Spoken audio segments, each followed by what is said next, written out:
Right, okay, I'll just start. So I'll give it another go and then we'll just start. So my name's Louise Richardson and I run a really small bespoke, we'll call it, charity in the north of Scotland. So our, I suppose, USB is that we teach people around how to be safe. So whether that is through cyber resilience, whether that is through teaching kids to make better decisions about what they're deciding to do with themselves that day, whether it's by water or whether it's on train tracks or whether it's by a road.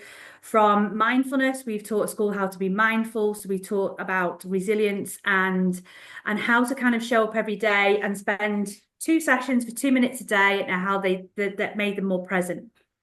We've got a community choir. So we were talking before about arts. We have a community choir that happens every Monday. So we have 25 members of that. Most people are older in that choir because it was requested, and that was to combat some of the loneliness. Yes, we do a lot of things. And I guess today I just want to talk a little bit about resilience, really following on from what's been said already. And I think resilience can be overused. I think it can be something that people just say, oh, we are resilient. And that's great. But I think if we can kind of have greater understanding what that means, and it was back to what Eugene says when going back to basics, really, is that as a group of human beings, we are relatively resilient. Otherwise, we wouldn't have got out of caves. And I use caves a lot, so bear with me. Um, so what is resilience? And it's about self-awareness. And I think we can all say that quite easily. We'll say we're self-aware, but actually nobody really unpicks that about what that means.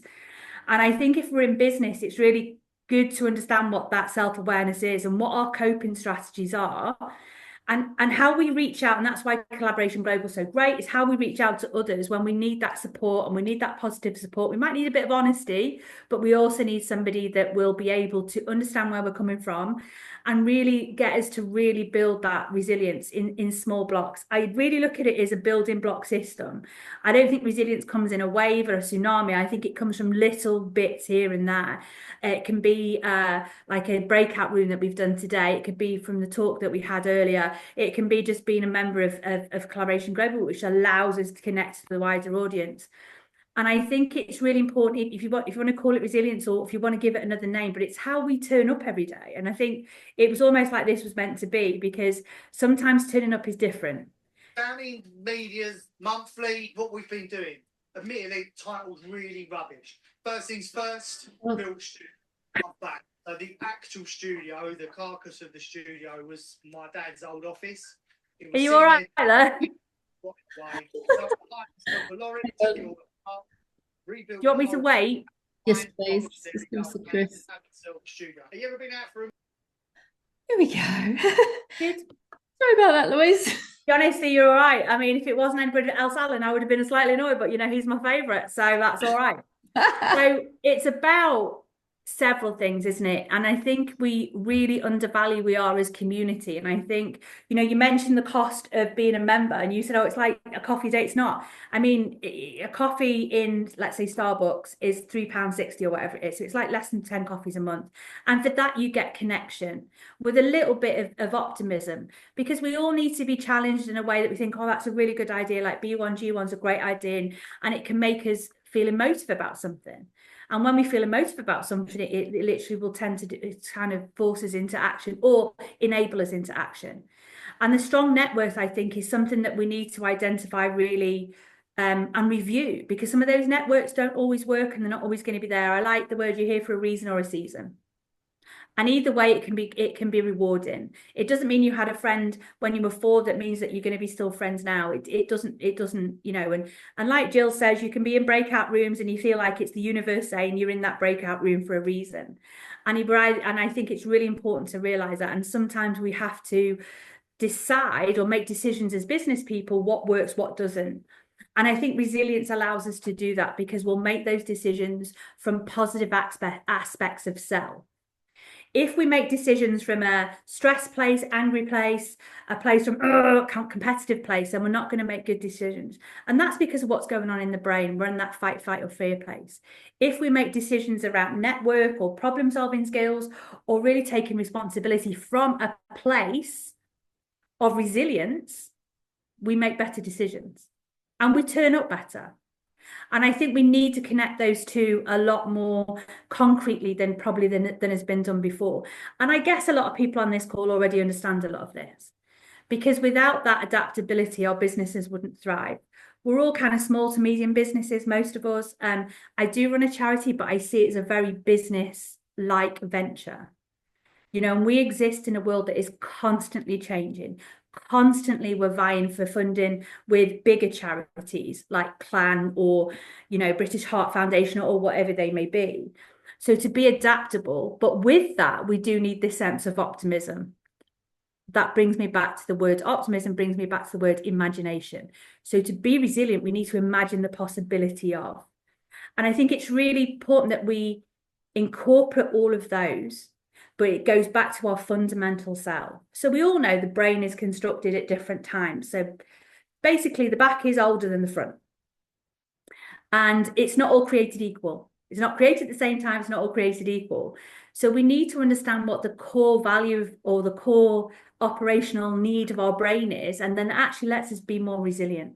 Because it's back to the basics. It's about community. It's about kindness. It's about working together. When we understand that, the rest can be just noise. It's just stuff that goes on that our frontal part of our brain is still trying to deal with. You don't know, but maybe you do, is that, our brains are still trying to cope with the fact we became agricultural people. It's still trying to catch up. So you can imagine the change it's been over the last 10 years catching up to all that's gone on. So it's a bit busy this, so bear with me. I think it's in three to do with business. It's about leadership for employees and external stakeholders. I think we talk about the difference between leadership and management a lot, and it can get asked in a lot of interviews, like what's the difference? And I think the difference is that you're adaptable, that you can endure adverse conditions. If you are running a business, there will be times where it will seem like an ongoing battle. Almost you're at war with others or yourself, or it just feels too big. And I think if you are able to improve your crisis management of that, it helps your resilience, but also it helps you be a business leader.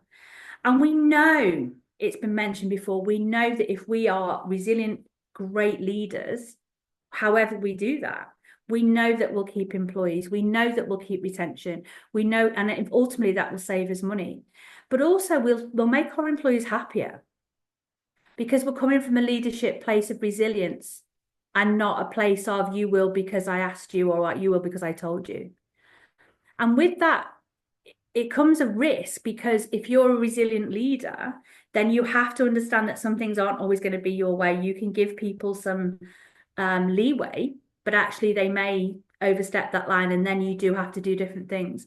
But your resilience, it comes from a place of that's okay, we'll work with that, or we'll have to terminate that, or we don't come a place of anger or resentment, because again, that experience, even that ending, is really important. It's done properly.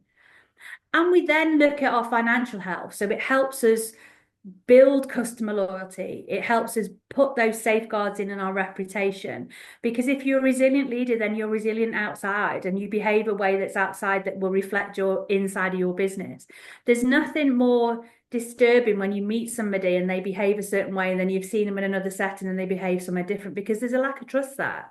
But if they can do that, why does that happen? Now, I'm not saying we don't put on a front. Of course we do. But there has to be a core resilience, a core understanding of self that allows us to be visible to other people in whatever setting that they see us. Now, I like to tell this, I do this work with kids. So when we look at fight, flight, and freeze, so anxiety is very similar hormone release to fear and excitement. So why is this important to know? It's important to know because if we understand it, we can then work with it. We can use anxiety, or this feeling that we've labeled as anxiety, to our advantage. It makes us cleverer. It puts the blood around our body. It sends it to the brain. It makes us more able to deliver what we've got to do, because it's an action hormone delivery. It's for us to do something. And the brain does not like big wins for that reason. So when I was talking before in the breakout room about little wins, putting your toe out, putting your leg out, sitting up, doing these little wins, if we celebrate the little wins, our brain is able to work with those on a much more productive level for our body to match what our brain is feeling. So the big wins are great, but it will ignite that fight and fear part of our body. But the little wins will just allow us to have that endorphin feeling. So celebrating the small wins, and that can be anything. Like I had to speak to the bank yesterday for work, and I remembered my passcode. It was joyous. Because normally you have to go back in, reset it, and I literally was cheering on the phone, and the poor bank mum was thinking, "Are you okay?" And I was like, "I'm marvelous. I remembered my passcode. I feel like I've won today." Now it sounds silly, but actually, if you start doing that, my favourite win is driving. So I tell this all the time. If you are driving and you let somebody in and they don't thank you, you let that go immediately and think, "I'm really glad I did that for them." If you go, "I can't believe they didn't thank me, they never flashed the lights, never do all that kind of thing," it then becomes a not a win for you or them, right? So these little wins we must celebrate because we're not more entitled than anybody else. But however, we do have the ability to make a difference for ourselves, therefore other people. So it's that place of lack of entitlement, the small wins, building on those small wins for your teams. You know, if somebody has done something really small in your team and you really go, "I really appreciate that. I really noticed that. I really, really like the way that you did that. And well done you." It really does build that sense of resilience in your company and with the people that you work with or the clients that you are working for. It's a trade-off. So for me, our brains are always looking for fear. That's what we do. People call it catastrophizing, but that's nothing new. That's what we do. Even when we're asleep, it does it. So if you're away and you wake up every 45 minutes, it's because your body's waking up because it doesn't feel safe. So I think we need to do is that we want to be part of a community. Our brain is demanding we want to be part of community. And if we don't feel part of that community, whatever that may be, and that's you see that in teenagers, right? They want to be part of their mates groups, they want to be part of a football team, they want to be part of something. Because we have a fear of being tribeless, because without a tribe, we cannot exist. So when we go back to Collaboration Global and the people that are on this call, without that sense of tribe, it innates a fear in us that comes back to the old part of our brain. And when you understand that, it makes sense. We work better in community. And it's really a trade-off. So you can be the best that you can be, but like as a giraffe, you know, it grew and its neck grew because it was the only one that could reach the tall leaves. But if it falls over, you're going to have a bit of a job getting that up. So there can be a trade-off. And it's about understanding that. Sometimes when we're in that fight and fear position, it makes us really hyper-focused because that's what our brain does. It's looking for an attack. So yeah, you can be a giraffe, but you're not going to get off the floor. It's a bit like me when I'm on the floor. I can't get up either. I need help. I need a 3-point turn. So that's kind of like my little, so I suppose my gift to you is I want you to be slinkies. And what I mean by that is a slinky, you'll start the day, you're all together at the top of the stairs. If anybody doesn't know what a slinky is, there's a picture on screen, I hope.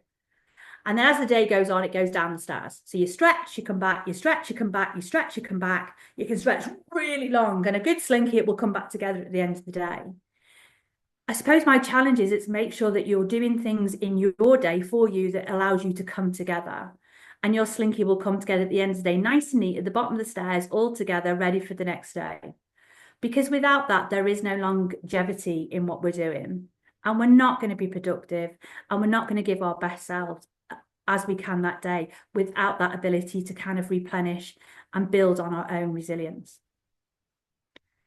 I think that is it.